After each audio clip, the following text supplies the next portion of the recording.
Inson qadri, oila tinchligi va jamiyat osoyishtaligini ta'minlash har qanday davlatning ustuvor vazifalaridan biri hisoblanadi. Ayniqsa bu borada huquqbuzarlik va jinoyatchilikning oldini olish, aholi o'rtasida sog'lom ijtimoiy muhitni shakllantirishda ichki ishlar organlarining o'rni beqiyosdir. Shu maqsadda Samarqand viloyati hududida joriy yilning 1-may kunidan 1-iyun kuniga qadar turmush maxsus profilaktik tadbiri o'tkazilmoqda. Viloyat ichki ishlar boshqarmasi tomonidan o'tkazilayotgan mazkur tadbir orqali oilaviy maishiy munosabatlardagi muammolar barvaqt aniqlash, fuqarolarning huquqiy ongini yuksaltirish va jamiyatda tinchlik osoyishtalikni mustahkamlashga qaratilgan keng qamrovli chora-tadbirlar amalga oshirilmoqda. Samarqand shahridagi Mustaqillik mahallasida tashkil etilgan tadbir doirasida shahar hokimligi mutasaddilari, ichki ishlar organlari xodimlari, huquqbuzarliklar profilaktikasi boshqarmasi, xotin-qizlar masalalari bo'yicha inspektorlari, mahalla yettiligi, nuroniylar hamkorligida profilaktik suhbatlar, xonadonbay o'rganishlar va fuqarolar bilan ochiq muloqotlar o'tkazildi.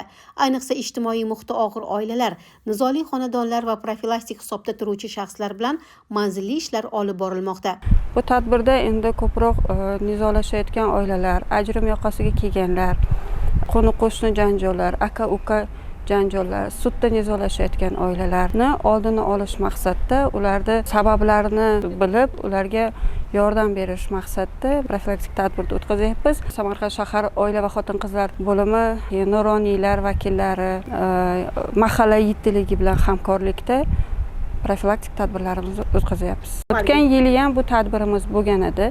Natija juda ham yaxshi bo'ldi, foyda berdi. Jinoyatimiz kamaydi, oldini oldik, profilaktikani kuchaytirdik, ajrimdagilarni yarashtirdik, qo'ni-qo'shnilarning janjollarini barham berdik.